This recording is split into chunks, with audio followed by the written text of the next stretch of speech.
Sumuno ugali na yun po. Kasi Christian na to ngayon. Siguro ganon. Christian ka? Yun lang. Wala nang uncanny na.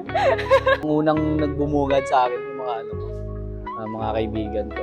Christian ka pala? Sabi ko, wala naman siguro masama, no? Christian ka? Hala, hindi na ikaw yan. Pastora ka? Ganon. Okay, introduce natin self natin. Hi, I'm Reg. Hi, I'm Sunshine. Hindi Sunshine. Diego. Hi, I'm Justin. Hi, I'm Giselle. Hi, I'm Leia. Hello brothers and sisters, I'm Ryan. Pwede mo ba kaming kwentuhan kahit mix sila kung paano ka naging Christian? Paano ako naging Christian? Siguro, pag naaalala ko yung mga panahon na pinapalayas ako ng nanay ko. Kasi ayaw niya sa church ako. Sabi niya kasi yung parents ko, Catholic talaga sila. So, kapag nagpapaalam ako, pinapalayas ako, te. Ang hirap umuwi. Pag uwi mo, yung mga damit ko nasa labas na. Paano ako naging Christian? Nahatak ko. Nahatak ako. Kasi uto-uto ako. Pero hindi, decision ko rin naman siya na sumama. Nung napadpad ako dun sa lugar na yon, parang sabi ko, ay, iba to. Kasi then umabot pa sa punto na sinabi na hindi daw aksidente na nandun ako. Uto-uto nga ako. Kaya sige, go. Sige, hindi aksidente. Paano ako naging Christian? Sa mga barkada lang din, sama-sama kami. Siyempre, magtotropa. Hindi namin alam na magsisimba pala kami. Simbahan pala yung pupuntahan namin. Tapos, ayun, nagulat ako. In-enjoy na lang namin. Pero simula nung bata pa ako, nag-church na talaga ako kasi yung mama at papa ko, nag-church na din. Nagsimula siya nung high school ako back in 2014. Meron tayong brother, si Brother Onyok, shout out. Siya yung nagdala sa akin dito. Nagsimula lang siya sa simpleng kwentuhan sa Illuminati, tapos lumalim ng lumalim. From that, parang naramdaman ko yung fear kay Lord. And from that fear, parang nag-grow siya into faith. And then na-introduce na talaga ako sa Word of God, salvation. Yan. Kaaral ako sa PUP, yung classmate ko dun sa MBA. Parang niyaya niya ako one time. Kasi pandemic yon sa Santa Mesa, mag-church daw. So, medyo ang layo kasi Las Piñas ako. Tapos mabiyahe ako Santa Mesa nung time na yun. Then may work pa ako kinabukasan. So, tumanggi ako. Then nung time na guilty ako kasi syempre si Lord yun, tinanggihan ko. Kasi ganun kasi lagi sinasabi ni Mama na pag about kay Lord, hindi mo dapat tanggihan. Then, eto, may ka-work ako. Invite niya ako sa online pa lang, online service. Hanggang sa, ayun na, nagtuloy-tuloy na din ako. Kasi, sabi ko, baka ito na yung sign ni Lord. Next question. Ano ba yung reactions na nakukuha mo sa mga taong nalalaman na Christian ka pala? Sumuno ugali na yun po. Kasi Christian na to ngayon. Siguro ganon. Christian ka? Yun lang. Wala nang uncanny na. Parang hindi ko pa na-experience na may magsa-side eye sa akin. Sana wala na. Usually, kasi maldito na yun to. Tapos ngayon, nagdadasal-dasal na to. Parang hindi na nakikita sa akin na dadating pala yung panahon na, dadasal pala tong batang to. Dati, Ang unang nagbumugad sa akin yung mga kaibigan ko. Christian ka pala? Sabi ko, wala naman siguro masama, no? Para po sa akin, hindi na siya bago kasi yun nga, doon ako lumaki sa Samar. Tapos alam naman ng mga tao doon na nag-church, na Christian ako kasi nga nakikita nila na naglalakad ako papuntang church. Ganun. Sa sarili ko, alam kong marami akong hindi magagandang naugali. Pero lagi nilang sinasabi na parang natural na daw sa akin kasi mukha daw ako mabait. So parang wala na daw bago. Parang pag sabing Christian, okay, mabait yan siya. Christian ka? Hala, hindi na ikaw yan. Pastora ka? Ganon.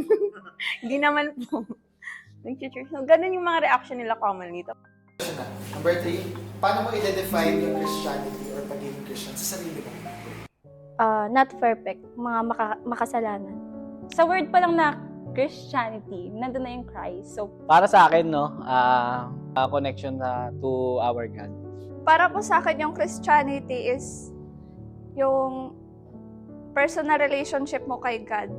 When we say Christianity, ito yung pag-follow natin kay Christ. Mahirap siya na gawin, pero for me, hindi ko siya kayang i-define ever? Christianity, yung relationship mo kay Lord, tsaka yung Christian, live like Christ. Para lang sa akin yung word na Christian kasi hindi siya madali eh. Sobrang big deal ng pag tinawag ang Christian. Parang, uy, sobrang banal na yun to. Parang, Tayo, tagapalo tayo ni God, ni Christ. So, tayo yung mga tagasunod na salita niya, ng mga ginagawa niya, or kung paano siya mamuhay before. Magkaiba kasi yan Christianity. Minsan, yung ibang tao nakatingin sa Christianity as kung ano relihin mo. Di ba? Pero ang main na para sa akin, yung Christianity is connect to our God. Yun. Paano mo nasabi na may Diyos? And kung meron, paano mo siya patutunayan? paano ko nasabing may Diyos? Paano ko siya ma-prove? Siguro yung yung adult na ako, yung mga high school. Kasi dyan na yung part na, ang hirap mag-aral. Diba? Sobrang, ayoko na, ganon. Tapos dyan na yung pumapasok yung, Lord, tulungan mo ako. Ayun, nasabi kong Diyos kasi una, dati hindi rin naman ako naniniwala sa Diyos. Then, I seek God. Then, I prove it na merong Diyos. Napuprove ko na totoo siya kasi yung mga prayer ko, kasi nangyayari siya. Pero may mga bagay kasi talaga na magpaparealize sa'yo na totoo yung Diyos eh. Hindi siya dahil nakita mo. Siguro kasi ayun nga yung faith. Yun yung naniniwala tayo kahit hindi natin nakikita. Siguro depende na lang yun kung paano talaga nagpakilala sa'yo yung Panginoon. Ever since when I was young kasi parang naramdaman ko na talaga na may something na spiritual being somewhere. Kasi di ba, pag naniniwala tayo sa mga multo, sa mga entities, parang naisip ko, may Diyos din talaga. Kasi kumbaga, kung naniniwala tayo sa mga spiritual talaga na mga bagay-bagay, and then si Lord being spiritual, ibig sabihin, totoo si Lord. Masasabi ko pong may Diyos or nag-i-exist si God kasi sa mga panahon na drain ka or humaharap ka sa mga laban ng buhay, nafe-feel mo na andyan si Lord, nararamdaman mo siya. Based naman sa mga na-experience ko na, parang totoo naman siya kasi imposible naman talaga lahat ng bagay unless mag-pray ka tapos maniwala ka. Mangyayari talaga dahil nga may Lord, may God. Yun lang. Amen. On a scale from 1 to 10, 10 pinakamahirap sa sarili mong experience, gaano kahirap maging isang Christian sa panahon ngayon? 1,000. 11. Hindi, 10. Sobrang hirap. Ay, 10 lang? Bakit 10 lang? 10 times 2. Hirap sobra. 10. Kasi ang unang kalaban mo talaga is yung sarili mo. Ang hirap kasi bukod sa, syempre, lahat naman tayo, hindi mo na natin siya nakilala eh. Swerte na lang siguro yung mga batang nakilala na agad si God, yung pamilya niya, is Christian na, tapos nung lumaki siya. Para po sa akin siguro mga 8. Kasi kahit naman mahirap yung sitwasyon natin ngayon or madami ng mga hindrances, pero pag andyan yung happiness mo na mag-serve kay Lord, hindi mo siya masasabing mahirap talaga. Tao lang din tayo. Tayo yung mga tumanggap ng pagkakamali natin. Mahirap kumilos ng katulad kay God. Sobrang hirap niya kasi parang automatic na agad na may judgment kapag nabanggit yung na Christian ka sa mundong to. Ang hindi nila naiintindihan kasi yung binago ka kasi ng Diyos. Once to follow Him, grabe, madami kang pagsubok na mapagdadaanan. At may mga sacrifice na dapat bitawan. Especially kapag ang dami mong doubts, ang dami mong anxiety sa buhay, tapos dadagdagan pa to ng mga doubts ng mga tao na sa paligid mo. So, pahirap siya ng pahirap, day by day. Pero sabi nga sa salita ng Panginoon na, carry your cross every day. Kasi nga, syempre, as a follower of Christ, kailangan talaga natin na sumunod sa Panginoon, i-carry yung cross natin, yung burdens natin every day. And I think it's given na kapag Christian ka, talagang mahirap talaga. And it's a choice talaga, actually. Ang dami mong dapat i-sacrifice ay yung mga nakagawian mong buhay sa labas, yung mga makamundo, kailangan mo talagang iwan eh.